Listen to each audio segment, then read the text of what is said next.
When you're pulled over on Texas highways, troopers record your race on your ticket. It's required by law to show whether the Department of Public Safety is racially profiling. But in this special edition of State of Texas In Depth, KXAN investigator Brian Collister uncovers troopers are not always following that law during traffic stops. Brian? Josh, the DPS says it's an elite and highly trained force. So how can troopers get something so obvious so wrong?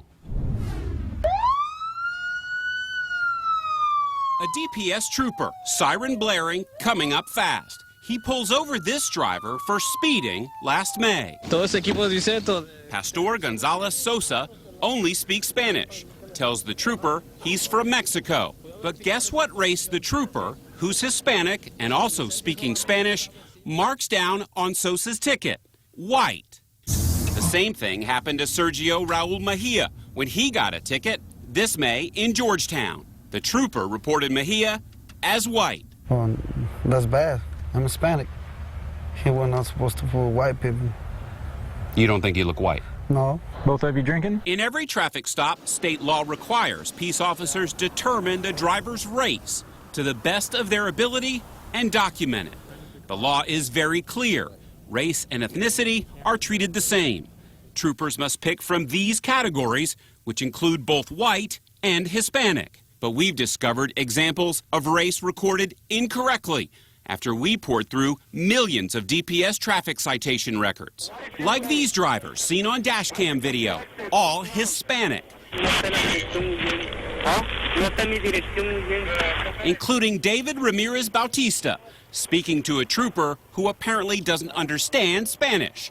There's Antonio Tovar Mendez, Jose Luis Ramirez, and Jose Palacios Jr., all of them reported by DPS to the state as white. There's something else going on here. We showed the data to Professor Ranjana Natarajan, who directs the Civil Rights Clinic at the University of Texas School of Law. The professor says what we've uncovered reveals DPS racial profiling statistics are unreliable. It's very disturbing because what it shows is that there either seems to be complete lack of training on the part of DPS officers and other law enforcement officers about how to report people's race, or that there's deliberate sort of, trying to not follow the policy. And we also found this. The most common names of drivers stopped and recorded as white by DPS after Smith is Garcia, Martinez, Hernandez, Gonzalez, and Rodriguez. Nearly 2 million drivers with Hispanic names marked as white. One Rodriguez who's expressed concerns with DPS, State Senator Jose Rodriguez of El Paso. Rodriguez, Garcia, Martinez, Gonzalez, Lopez, Garza, Ramirez. You know, we've got to stop playing these kinds of games. People want to know, why are Hispanics being singled out? That's a simple question. And you can't go around saying, well, they're whites. DPS statistics show it's pulled over an increasingly disproportionate number of Hispanic drivers over the years. And our investigation suggests that number may actually be much higher than what the agency is reporting. There's got to be some explanation for that. When Senator Rodriguez demanded an explanation, the DPS director, Stephen McCraw, sent this letter claiming troopers received additional training on the collection of racial profiling data, which emphasized the importance of accurately reporting the race and ethnicity. Brian Collister, I'm with KXAN. How are you? DPS declined when we asked to interview McCraw, so we caught up with him at a meeting of the state's Public Safety Commission, which oversees DPS. Your point could be valid. McCraw blames a flaw in their computer system, but acknowledges it's up to his troopers to accurately report race. So, with the troopers making the determination, why are still so many being put down as white? Why? I don't know that is. We need to look at the data. If it is, it is. We'll make adjustments. I don't doubt that there may be mistakes made on occasion, but I don't know the details of that until I see the data and I sit down with my experts. I'd like to see how wrong we are. Because of our investigation, DPS tells us it will enhance the precision of this important reporting requirement. They also tell us they're exploring possible fixes to their computer system. We've also put the agency's full statement on our website along with the director's full interview. Brian, I'm curious, did you ever find any instances of white drivers ticketed incorrectly? We looked for that, couldn't find a single example. All right, thank you, Brian. On online now at KXAN.com, our special web feature. Check out video extras from police dash cameras so you can see the traffic stops for yourself. Plus photos of minorities wrongly ticketed as white. And our illustrative data element showing just how many drivers are wrapped up in this problem. It's all in this story in the investigative section of KXAN.com. If you can't tell the difference between a black, a white, Hispanic, and an Asian, a male, and a female, you probably shouldn't be a cop. What we found statewide is spilling into city police departments, including Austin. How the police chief is taking action after our discovery. Next on this special edition of State of Texas in Depth.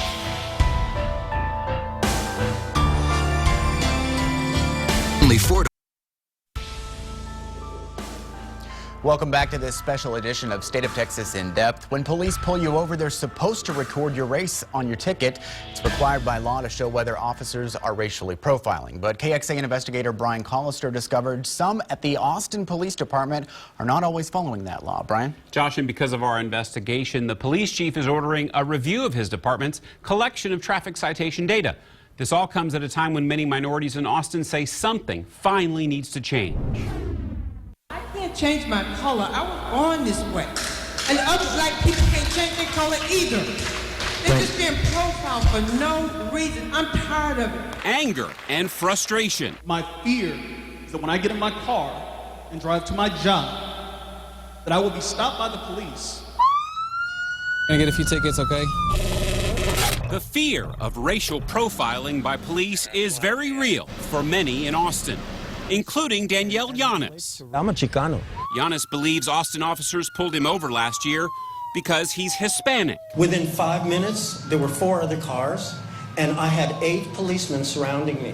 On his ticket for expired registration and inspection, police wrote down his race, which is required by law and meant to prevent racial profiling. But Yanis never noticed. Does that say white? Yes. Well, I didn't even notice. They put you down as white. So you got a citation for me. I didn't even notice that. That is, well, there you go. What can I tell you? It's insidious. It didn't just happen once, but twice. Again in 2012, when another officer marked him down as white. That's amazing. I didn't know that. I guess I must be white. Jeez. The longtime Austin activist complained about his most recent stop to the city's Human Rights Commission while discussing training and policies on racial profiling. I can tell you that I lived in West Austin for 22 years, and that never happened. During that same meeting, the head of APD's training academy said this. We very accurately document every stop and every contact with the public. But that's not what we found. KXAN uncovered case after case of Austin officers ticketing minority drivers incorrectly, marking them down as white, when, as you can see, they're clearly not. We analyzed more than 600,000 tickets from the last 5 years. We identified and verified drivers who are Hispanic, Asian, and black, recorded in APD's own racial profiling data as white, like Monique Weedle, Ebony Stearns, Monique Verse, and Eric Pham, each marked down by an officer as white. And there's Darren Chung. It's just surprising. I mean, I'm not white, so it's just a surprise. His ticket from running a red light this year says he's white too. I'm half Indian, quarter black, quarter Chinese. Are you white? Not white, no. I thought it was 6 traffic. In every traffic stop, state law requires peace officers determine the driver's race to the best of their ability and document it. The law is very clear. Race and ethnicity are treated the same. The expectation is that our people honestly fill out the documentation. By law, APD Chief Art Acevedo delivers an annual report on his department's racial profiling data to the City Council. It's based on what officers write down at each traffic stop. This one's totally wrong. Zavala, I would say, is wrong. Pham, Trank, no, that's definitely wrong. Sometimes your officers just get it wrong. Yeah. Why is that? Well, I don't know. I can't answer that. What concerns the chief the most is our list showing thousands with Hispanic names listed by his officers as white. Yeah, absolutely. Yeah, that's problematic. And it gives me some pause to question why we're having that many that are coming up being counted as white. That's a problem. So I have to look at, is it a policy issue? Is it a training issue, or is it a data input issue, or is it people not doing the right thing? If the data is incorrect or is being, implemented incorrectly, then it's essentially it's not good. We shared our findings with Texas State professor Scott Bowman, who teaches a course in racial profiling. How do you make sure that it's accurate and just? Bowman doesn't know whether officers are deliberately skewing the data or possibly just trying to protect their jobs. Rather than to have to take additional training or lose your job even, you can just simply check an alternate, box, and, normally nobody would be the wiser. We check to see whether who officers pull over is part of their evaluations, and it's not. I believe that the majority of people, again, because we have hundreds of thousands of contacts a year, are accurately and honestly reporting data. Having said that, I'm not naive enough to think that there aren't people that out of either laziness, not caring, or intentionally putting down inaccurate information. Now, we also asked the department if it trains officers how to accurately determine the race of a driver. They told us there is no such training.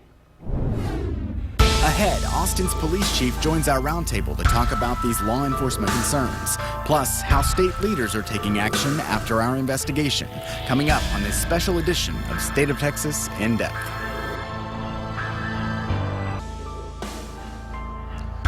Welcome back to this special edition of State of Texas In Depth. Texas law enforcement ticketing minority drivers as white.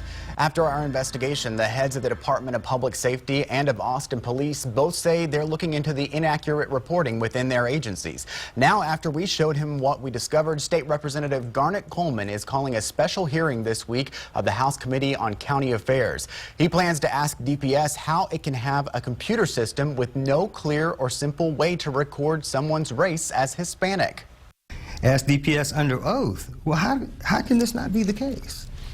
So they can say what they want to say, and if they don't want to come, I'll just subpoena them. DPS denies it racially profiles and says it's looking into fixes for the problems.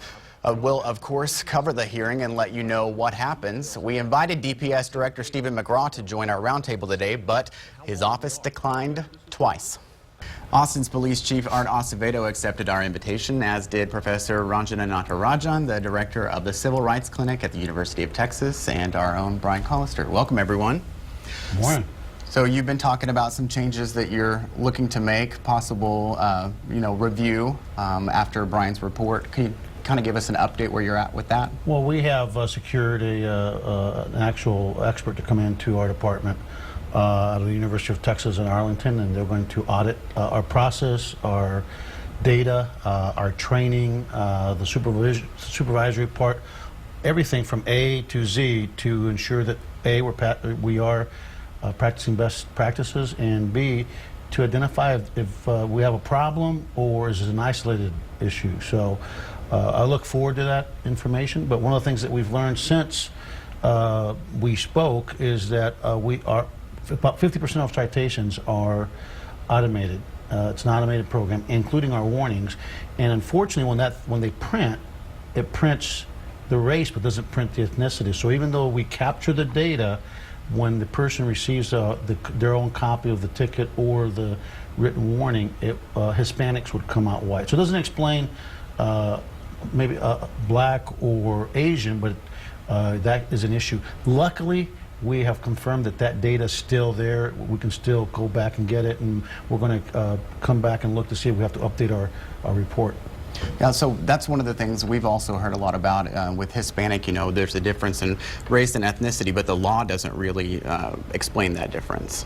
So I think that it's incumbent on police departments and on DPS to make sure that whatever the rules for the road are with respect to racial profiling data collection, that's really available and accessible to the officers. So you can set the rules, but the rules then have to be clear to the officers so that they can fill in the right box properly. And do you feel like whatever you learn, it's going to be, addressed maybe in future academies? Will officers actually learn how to make that determination? Well, listen, when I see a picture of somebody that looks, pretty much like an African American, and then somebody marks the white box, that causes me concern. So is it a mistake, or do we have a pattern with that individual? So when we see those, what we plan on doing is auditing the individual officers to see if it's an isolated mistakes or a pattern in practice of intentionally misleading. And if we find instances where that's happening, that's actionable, because I don't think it's really rocket science to determine people's ethnicity, especially if you learn how to talk to people and ask them the question. So we look forward to, I think, knowledge is power, right? And John F. Kennedy taught us. And so any knowledge we get about our processes, we plan on putting together training. We have to adapt policies, procedures. That's exactly what we'll do. You talked about the reports that you're going to possibly have to go back and retroactively fix. I mean, what good are these numbers? What do these reports actually do? These reports are extremely important. This set of data is the only large-scale data that we have across the state to kind of deter police misconduct and to ensure police accountability. We all want to prevent racial profiling in police encounters with the community, and this data is extremely important to make us sure that that's not happening. So data integrity is one piece. Collecting data is not enough. It's got to be accurate. It's got to be maintained. And there are a lot of things that police departments and DPS can do in terms of spot checking the data, cross-checking the data to make sure that it's accurate, that it's being collected properly. Which was the whole basis of your investigation, because those numbers, if they're wrong, they're useless. Basically, we found that the departments are collecting them in lots of different ways, and clearly they're not spot checking, they're not doing the things the professor just pointed out. They didn't really seem too terribly concerned in the accuracy of it. But, for example, the case of DPS this summer, when there was the very controversial traffic stop of Sandra Bland in Waller County, the first thing the department did was hold up their racial profiling statistics. And of course, our investigation found that those statistics are certainly very flawed. So if you're going to use these to defend your department, or if the public's going to use them as a way to say you're doing something you shouldn't do, they had better be accurate. What kind of reaction are you getting from people out in the community since it's been a week since the report about APD aired? Well, I think that this community, the majority of the community, knows that we are an organization that tries to do the right things, and that, like any organization, we're imperfect. I think part of my job as a leader is that when something's brought to our attention, we're not going to hide from it. We're not going to run from it. We're going to embrace it. We're going to look at it. And I think the community knows that that's our culture, and that at the end of the day, we'll come out a better organization for this process, and our community relations will be even stronger. What advice do you have for law enforcement agencies, including the chiefs, about maybe possibly implementing something to address this in training before officers are out in the field? I think it's important to be proactive. So it's important to review the training, review the policies, make sure it's very clear that what officers are required to do and how they're required to do it. Now, it may be true that there are some computer problems. Those computer problems need to be fixed, but we can't assume that it's only computer systems that are causing the trouble. We really have to revisit the policies and the training as well. The chief was pretty surprised when you showed him all the pictures and the numbers. I mean, it was a moment, I thought, in your investigation. Well, I think it was very striking. I mean, when we went out and tried to find some of these folks, we knocked on doors, we went on social media, and, not everybody with a Hispanic last name is Hispanic. So we wanted to make sure that when we brought the information to the chief and to the DPS, that we could clearly see what, in fact, an officer would see when they would pull someone over. I mean, the chief said, if he pulled somebody over who looks like himself and they put him down as white, he'd have a problem with that. Well, yeah. I mean, I am white, but I'm a Hispanic. So it's important to make that distinguish the difference, because the ethnicity piece is important. And when you think about the backdrop of our country right now in our nation as it relates to police legitimacy, it's really important that we be transparent, that we be accurate. And I think, Doc, one of the things that we do a good job of auditing our MDC messages and our in-car cameras. Well, what we need to do is, as part of the process, is ensure that we're spot checking our officers as they go out and gather this data. Yeah, APD, the chief told us that they have supervisors who go and look at traffic stops. Well, what they're looking for are that they're following policies and procedures, and then that they're treating the people they pull over correctly. No one was looking to see whether they were recording the race properly, and maybe that's something in the future that a lot of departments, in addition to APD, will be doing. Have you heard anything from Austin leaders? Or, I mean, I know on Tuesday at the Travis County Commissioner's Court, they brought this up and said your name specifically. I mean, what are other leaders talking about with this? You know what? You have to ask them. I don't know. All I know is that the person responsible for the entire operation that we call the Austin Police Department is me. And I can assure you that I really don't care what people think we should do. We're going to do the right thing, and when we're done, we're going to report back. So when we run the data, if it's changed, we're going to report that back. We're going to make sure people know what the correct data is, and we're going to change our process to ensure that we are auditing, doing the spot checking on a regular basis, so our folks know that, you know, if it's measured but it's not checked, then it's no good. So we're not only going to measure the data by capturing it, we're going to check it to make sure it's accurate. And at the end of the day, I really believe the majority of the officers are doing the right things. I believe that some of these are just mistakes when you draw it down, but when we compare people, they better not be out in left field where, you know, they stop 100 African Americans and 90% of them are white. That'd be a problem. And you got someone in your backyard that might be able to offer some advice? Yeah, it's about time UT steps up. We're going to have to get them to come up here and give us some pro bono advisement. All right, Chief, thank you for being with us. Professor, thank you very much. Thank you. And to view all of our investigation, check out our web feature in the investigative section of KXAN.com. And thank you for joining us for this special edition of State of Texas In Depth. Have a great day.